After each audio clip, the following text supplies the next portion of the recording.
नमस्कार प्रिय बच्चों, आज हम एक नवीन अध्याय प्रारंभ कर रहे हैं। ये आपका कविता भाग है और हम 2 कविताएं पढ़ेंगे। कविताओं के रचयिता कवि हैं सूर्यकांत त्रिपाठी निराला। महाप्राण निराला के बारे में जानकारी प्राप्त कर हम कविताओं की ओर उन्मुख होंगे। तो आइए हम उनके कृतित्व और व्यक्तित्व पर दृष्टिपात करें। सूर्यकांत त्रिपाठी निराला का जन्म बंगाल के महिषादल में सन 1899 में हुआ। वे मूलतः गढ़ाकोला, जिला उन्नाव, उत्तर प्रदेश के निवासी थे। निराला की औपचारिक शिक्षा 9वीं तक महिषादल में ही हुई। उन्होंने स्वाध्याय से संस्कृत, बांग्ला और अंग्रेजी भाषा का ज्ञान अर्जित किया। वे संगीत और दर्शन शास्त्र के भी गहरे अध्येता थे। रामकृष्ण परमहंस और विवेकानंद की विचारधारा ने उन पर विशेष प्रभाव डाला।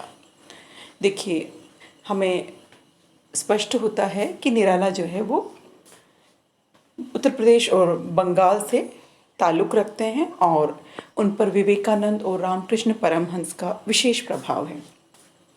निराला का पारिवारिक जीवन दुखों और संघर्षों से भरा था। आत्मीयजनों के असामयिक निधन ने उन्हें भीतर तक तोड़ दिया। बेटा, ऐसा माना जाता है कि इनकी पत्नी और फिर बाद में इनकी पुत्री का भी जो है बहुत ही अल्पायु में निधन हो गया और वे अपने प्रियजनों की क्षति के कारण बहुत ही दुखी रहते थे।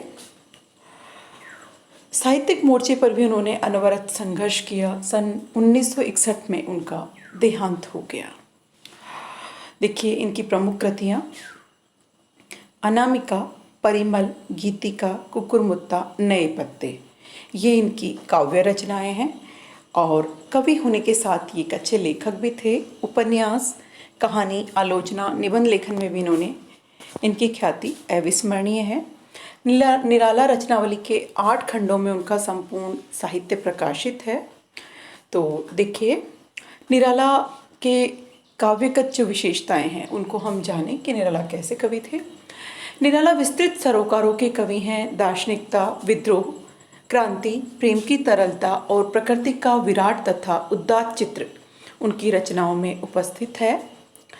उनके विद्रोही स्वभाव ने कविता के भाव जगत और शिल्प जगत में नए प्रयोग को संभव किया। छायावादी रचनाकारों में उन्होंने सबसे पहले मुक्त छंद का प्रयोग किया। बेटा, ये कविता के क्षेत्र में बहुत बड़ी क्रांति है। मुक्त छंद, कविता कामिनी को इन्होंने छंदों के बंधन से मुक्त करके और सर्वजनन ग्राह्य बना दिया है। तो ये मुक्त छंद के प्रणेता भी कह सकते हैं हम इन्हें। शोषित, उपेक्षित, पीड़ित और प्रताड़ित जन के प्रति उनकी कविता में जहाँ गहरी सहानुभूति का भाव मिलता है, वहीं शोषक वर्ग और सत्ता के प्रति प्रचंड प्रतिकार की भावना। तो ये उनके स्वभावगत जो विद्रोह की भावना है उसका ही प्रतिफलन हम मान सकते हैं।